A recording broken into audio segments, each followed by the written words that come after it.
اس نے کہا ولیکن رأیت یا معشر قریش المنایا تحمل البلایا، اے قریش کے سرداروں تکبر میں نہ آؤ، میں نے اپنی ان آنکھوں سے دیکھا ہے یثرب کی اونٹنیاں اپنی پشتوں پہ نری موتیں اٹھا کے لے آئی ہیں اور وہ زخمی سانپوں کی طرح پیچ و تاب کھا رہے ہیں، کل ان میں سے کوئی مرے گا نہیں جب تک تم میں سے ایک ایک کو لڑ نہیں جاتا، اور اگر اتنے بندے تمہارے مر جائیں تو پھر تمہارے جینے پہ بھی افسوس۔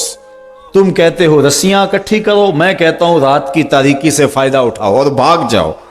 پھر اگلے دن عزیمت کی جو داستان حضور کے غلاموں نے رقم کی، میرے رب نے بھی اس کو یوم فرقان کہا۔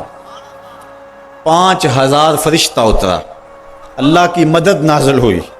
حضرت صدیق اکبر فرماتے ہیں حضور مسجد عریش میں ہیں اور بار بار کہتے ہیں ایسی دعا نہ آج تک کسی نے مانگی ہے اور نہ کوئی مانگ سکتا ہے، ناز والی دعا، اللہم ان تہلک ہذہ العصابہ لم تعبد فی الارض ابدا، اے اللہ میں نہیں کہتا کہ ان کو بچا لے، لیکن پوری کائنات میں تیرے نام لینے والے بس یہی 313 ہیں، میں نہیں کہتا تو انہیں بچا لے، لیکن مالک سن لے اگر یہ نہ رہے تو قیامت تک تجھے بھی رب کوئی نہیں کہے گا۔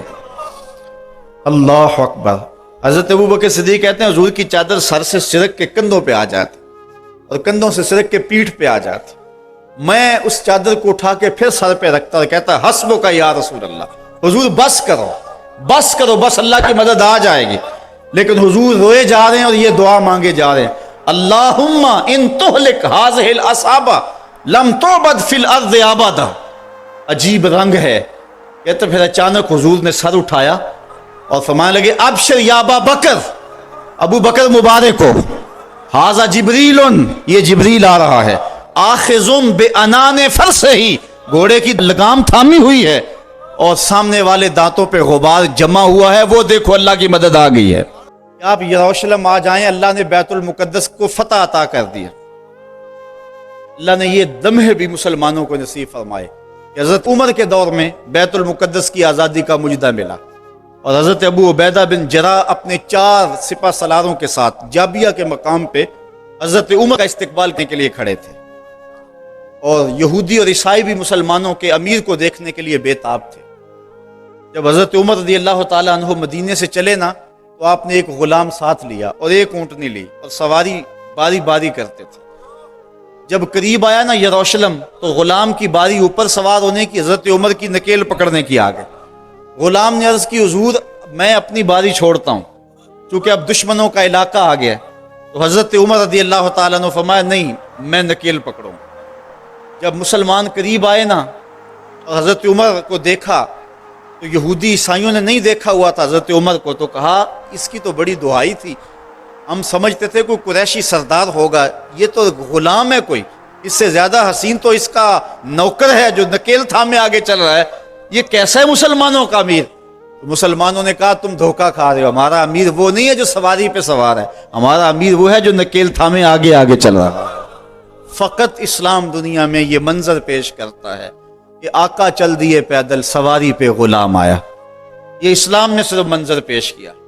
حضرت عمر جب قریب آئے تو حضرت ابو عبیدہ بن جراح رضی اللہ تعالیٰ عنہ کو بلایا اور بلا کہا کہ ان لشکروں کو پیچھے بھیج دو، یہ جو استقبال کرنے ہیں انہیں پیچھے بھیج دو، اور ان کے گلے میں باہیں ڈالیں، اور حضرت عمر رو پڑے اور پھر کہا ذرا آؤ نا کسی ایک طرف چلیں۔ اب جدھر جائیں تو لوگ دیکھ رہے تھے، ایک درخت کی اوٹ میں حضرت عمر کھڑے ہو گئے اور حضرت ابو عبیدہ بن جراح امین الامہ، اللہ اکبر، ان کے گلے میں باہیں ڈال کر کے حضرت عمر روئے، اور رو کے حضرت عمر نے کہا کہ سنو ذرا لفظ، کہا انا کنا اذل قوم فاذن اللہ بالاسلام، کہا ابو عبیدہ ہم ذلیل لوگ تھے، ہمیں محمد عربی کے جوڑوں نے عزت دی ہے، ہم غریب لوگ تھے، ہم ذلیل لوگ تھے، ہمیں عزت دی ہے تو محمد عربی کی غلامی نے دی ہے۔ اللہ، اور اقبال نے اسی فلسفے کو جو ہے وہ نچوڑ کے رکھ دیا، وہ کہتا ہے کی محمد سے وفا تو نے تو ہم تیرے ہیں، یہ جہاں چیز ہے لوح و قلم تیرے ہیں، وہ کہتا ہے تو میرے پیارے محمد کو جا سارا زمانہ تیرا ہو جائے گا۔ اللہ اکبر۔ حضرت عمر رضی اللہ تعالیٰ عنہ مسجد اقصی میں گئے تو جا کہتے این البلال، بلال کہاں ہے؟ بلال حبشی آئے فرمایا بلال اذان پڑھو۔ حضرت بلال نے کہا کہ مجھے معاف کیجیے، یہ کسی اور کو کہیے۔ لوگوں نے کہا بلال اللہ کا خوف کرو، امیر المومنین کی بات مانو۔ حضرت بلال حبشی بوڑھے ہو چکے تھے اس وقت، آپ کھڑے ہو گئے صخرہ کے پاس اور اذان دینا شروع کر دی۔ میں نے روایت میں پڑھا کہ لہجہ دہلتا ہے کہ جب حضرت بلال کی آواز بلند ہوئی نا اذان میں، تو عمر کی آواز چیخوں میں اس سے بھی بلند ہو گئی اور حضرت عمر رو پڑے۔ حضرت عمر روئے تو سارے صحابہ رو رہے، پوری مسجد اقصیٰ صحابہ کی چیخوں سے گونج رہی ہے۔ ادھر بلال اذان دے رہے ہیں اور ادھر صحابہ رو رہے ہیں۔ حضرت سیدنا عمر رضی اللہ تعالیٰ عنہ نے کہا فَمَا نَطْلُبُ الْعِزَّ بغیر ما عزنا اللہ بہ اذلنا اللہ، کہا ہمیں عزت ملی ہے حضور کے صدقے، اور اگر ہم نے حضور کے علاوہ اب کسی اور جگہ سے عزت ڈھونڈنا چاہی نا تو اللہ ہمیں ذلیل کر دے گا، اللہ ہمیں رسوا کر دے گا۔ تو یہ عزتیں اور یہ مرتبہ و مقام جو امت مسلمہ کو ملا، یہ حضور کی چوکھٹ سے ملا ہے، یہ حضور کے در سے ملا ہے۔ حضرت عمر واپس پلٹے، عرض تہامہ میں رکے اور پھوٹ پھوٹ کے رونے لگے۔ کسی نے کہا عمر اتنے جری جوان اور یہ عرض تہامہ پھوٹ پھوٹ کے رو رہے ہو؟ حضرت عمر فرمانے لگے میرے باپ خطاب نے مجھے کہا تھا کہ یہ 5 اونٹ لائن میں کھڑے کر، یہی عرض تہامہ تھی۔ کہتے ہیں میں اونٹ لائن میں کھڑے کرنے لگا تو آگے والا سیدھا کرتا تو پیچھے والا ٹیڑھا ہو جاتا، پیچھے والا سیدھا کرتا تو آگے والا ٹیڑھا ہو جاتا۔ پھر میرے باپ خطاب نے مجھے بڑا مارا اور کہا ایک عرب کے بیٹے ہو کر 5 اونٹ لائن میں کھڑے نہیں کر سکتے ہو؟ کہا ایک وہ زمانہ تھا کہ عمر سے 5 اونٹ لائن میں کھڑے نہیں ہوتے تھے۔ کہا آج زمانہ یہ ہے 25 لاکھ مربع میل کی حکمرانی ہے، شرق سے لے کر غرب تک ساری دنیا ایک لائن میں کھڑی ہے، یہ محمد کے جوڑوں کا صدقہ نہیں ہے تو اور کیا۔ کی محمد سے وفا تو نے تو ہم تیرے ہیں، یہ جہاں چیز ہے کیا لوح و قلم تیرے۔ حضور سے وفا رشتے کو استوار تو کر کے رکھ۔ حضرت سفینہ رضی اللہ تعالیٰ عنہ حضور کے صحابی ہیں، جنگل میں جا رہے ہیں، ایک شیر نے انسانی بو پائی، آپ کی طرف دوڑتا ہوا آیا۔ ایک شیر کو آتے ہوئے دیکھ کر کے حضرت سفینہ گھبرائے، بلکہ شیر کو کہتے ہیں یا ابا الحارث انا مولا رسول اللہ، اور جنگل کے شیر جانتا نہیں میں کون ہوں، میں حضور کا غلام ہوں۔ شیر نے دم ہلانی شروع کر دی اور آگے چلنے لگا۔ اس نے زبان حال سے کہا اگر تو حضور کا غلام ہے تو میں تیرا غلام ہوں، تو حضور سے وفا کا رشتہ استوار کر کے تو دیکھ، سارا زمانہ تیری غلامی اختیار نہ کر گیا تو کہنا حضور سے محبت کا رشتہ استوار کر، تعلق کا رشتہ استوار کر۔ آج ہماری ناکامی یہ ہے کہ حضور سے ہم دور ہو گئے۔ اقبال نے اس دکھ کو اپنے انداز میں بیان کیا، اے تہی از ذوق و شوق و سوز و درد، می شناسی اسر ما با ما چے کرد، اسر ما ماز ما بیگانہ کرد، از جمال مصطفیٰ بیگانہ کرد۔ کہتا ہے تو سمجھتا ہے کہ ہمارے ساتھ کیا ہوا ہے؟ ہمارے عہد کی ستم ظریفی یہ ہے کہ اس نے ہمیں ہم سے دور کر دیا۔ عہد ما ماراز ما بیگانہ کر، ہمارے دور نے ہمیں ہم سے دور کر دیا۔ کیوں؟ از جمال مصطفیٰ بیگانہ کر، اس نے ہمیں حضور سے دور ہٹا دیا۔ ہم سمجھتے ہیں کہ شاید ہم مادی ترقی کریں گے تو دنیا پہ غالب ہوں گے۔ حضرت عمر کا یہ قول میری آج کی اس تقریر کا نقطہ کمال ہے۔ آپ فرماتے ہیں اللہ نے جس وجہ سے ہمیں پہلے دن عزت دی تھی، اگر ہم نے اس کو چھوڑا تو ہمیں ذلت ملے گی۔ اگر اس عزت کے نشان سے وابستہ رہیں گے تو عزتیں ملتی رہیں گی۔ اور اس فلسفے کو اقبال نے اپنے الفاظ میں یوں بیان کیا، کی محمد سے وفا تو نے تو ہم تیرے ہیں۔ آسمان سے صدا آ رہی ہے، کی محمد سے وفا تو نے تو ہم تیرے ہیں، یہ جہاں چیز ہے کیا لوح و قلم تیرے ہیں۔ قلم بھی تیرے ہاتھ میں دیں گے، لوح بھی تیرے ہاتھ میں دے دیں گے، پھر اپنی تقدیر خود ہی لکھتا رہنا۔ جو لکھتا رہے گا وہی کرتے رہیں گے۔ بندے سے خود تقدیر پوچھے گی بتا تیری رضا کیا ہے، یہ مرتبہ نصیب ہو جائے گا تجھے۔ اگر ہم حضور سے وفا کے رشتے کو استوار کرتے ہیں تو پھر زمانہ ہمارا باج گزرے، ورنہ در در کی ٹھوکریں ہمارا مقدر۔ یہ تاریخ ساز جملہ مسجد اقصیٰ کو جاتے ہوئے حضرت عمر رضی اللہ تعالیٰ عنہ نے کہا تھا، اے ابو عبیدہ جس چیز نے ہمیں پہلے دن عزت دی تھی، ہم ذلیل قوم تھے، اگر ہم نے اس چیز سے ہٹ کر کسی اور جگہ سے عزت مانگی تو عزت نہیں ملے گی، اللہ ذلت دے گا۔ اس لیے ہم اگر عزت چاہتے ہیں تو پھر اسی چوکھٹ پہ آنا ہوگا، اور وہ چوکھٹ محمد عربی کی ہے۔ علامہ اقبال بڑا خوبصورت جملہ کہا، مغرب کا فائدہ اس میں ہے کہ وہ آگے کی طرف جائے۔ مغرب اگر آگے جائے تو اس کی مجبوری ہے، اس کے پیچھے ہے کچھ نہیں۔ اگر مغرب پیچھے پلٹے تو پیرس کی گلیوں میں کیچڑ نظر آتا، اگر پیچھے پلٹے مغرب تو سوائے اندھیرے کے کچھ نظر نہیں آتا۔ لیکن اگر مسلمان پیچھے جائے تو مدینے کی گلیاں وحی کے نور سے چمکتی ہوئی نظر آتی ہیں۔ پیرس میں تو اندھیرا ہے لیکن ہمیں بغداد عروس البلاد نظر آتا ہے۔ جب شارلیمان اس کے لارڈز ابھی دستخط کرنے کی مشق سے گزر رہے تھے، ابن حزم کے قلم سے 1000 کتابیں نکل چکی تھی۔ جب یورپ ابھی سواد آشنا بھی نہیں تھا، ہمارے منجم ستاروں پہ کمندیں ڈال چکے تھے۔ اس لیے ہمیں آگے جانے کی ضرورت ہے، ہمارے تو پیچھے روشنی ہے، ہمارے پیچھے نور ہے، پیچھے اجالے۔ وہ ایک زمانہ تھا، بش نے کہا تھا، آپ کو یاد ہوگا 9/11 کے واقعہ کے بعد، کہ ہم تمہیں پتھر کے زمانے میں دھکیل دیں گے۔ وہ مصطفی اجتماع کے موقع پہ میں نے متصل چند دن بعد بیان کے گفتگو کرتے ہوئے کہا تھا کہ گوری چمڑی والوں کے لیے پتھر کا زمانہ تو نامانوس ہوگا، لیکن ہماری زندگی کا سارا حسن تو اسی پتھر کے زمانے میں پڑا ہوا ہے۔ میں نے کہا تھا ڈراتے ہو میں اس زمانے سے، ہمیں تو لے جاؤ اس پتھر کے زمانے میں جہاں کھجور کی چٹائی پہ بیٹھ کے محمد عربی زمانے کو زندگی کا درس دے رہے ہیں۔ جب مسجدیں کچی تھی، ایمان پکے تھے، وہ ٹپکتی ہوئی چھتیں لیکن ایمان پختہ، وہ ممیاتی ہوئی بکریاں، وہ جگالی کرتے ہوئے اونٹ، وہ مدینے کی کچی گلیاں لیکن پختہ کار لوگ۔ ہمیں تو لے جاؤ اس زمانے کے اندر جہاں زندگی کا حسن تھا اور زندگی کا جمال پایا جاتا تھا۔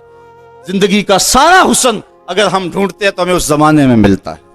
اللہ اکبر، کبھی ہے نوجوان مسلم تدبر بھی کیا تو نے، وہ کیا گردوں تھا تو جس کا ہے ایک ٹوٹا ہوا تارا، تجھے آبا سے اپنے نسبت ہو نہیں سکتی، وہ کردار تو گفتار، وہ ثابت تو سیارہ، وہ موتی علم و حکمت کے کتابیں اپنے آبا کی، جو دیکھا ان یورپ میں تو دل ہوتا ہے سی پارا۔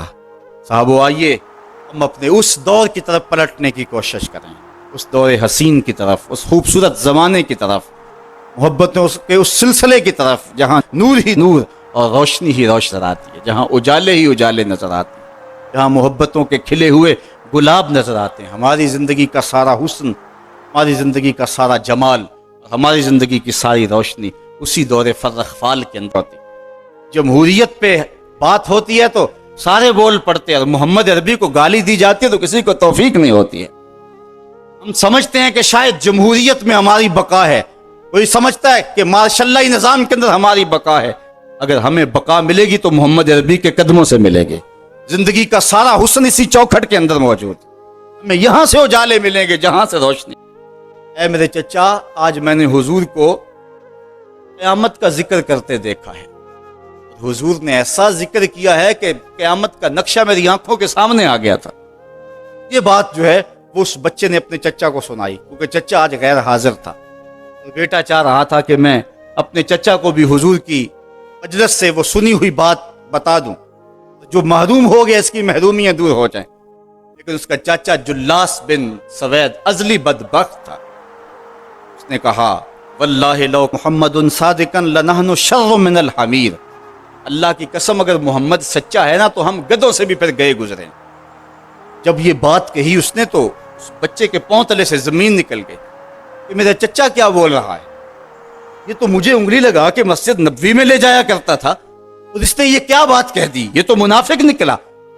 اللہ اکبر، اس بچے کی حیرت کی انتہا نہ رہی کہ یہ کیا ماجرا ہو گیا۔ اس بچے نے جو لفظ کہا اب سنیے، اس نے کہا یا امی، اے میرے چچا، واللہ انکا کنت من احب الناس الی قلبی، اللہ کی قسم میرے دل کو سب سے اچھا اگر کوئی لگتا تھا بندہ تو وہ تو تھا، میں تیرے سے پیار کرتا تھا اس لیے کہ تو مجھے انگلی لگا کے حضور کی چوکھٹ پہ لے جایا کرتا تھا، مجھے اس لیے تو پسند تھا، مجھے کائنات میں سب سے محبوب تو تھا۔ واللہ لقد اصبحت الان ابغضهم الی قلبی جمیعا، اور اب میری حالت یہ ہے جتنا برا تو لگتا ہے واللہ مجھے کوئی بھی نہیں لگتا۔ یا امی انا بین الاثنتین، حضور میرا اس سے کوئی تعلق نہیں ہے، میرا اس سے کوئی واسطہ نہیں ہے، میں اللہ سے بھی کہتا ہوں میرے مالک، میرا چچا سے کوئی تعلق نہیں ہے چونکہ وہ تیرے محمد کا دشمن ہے۔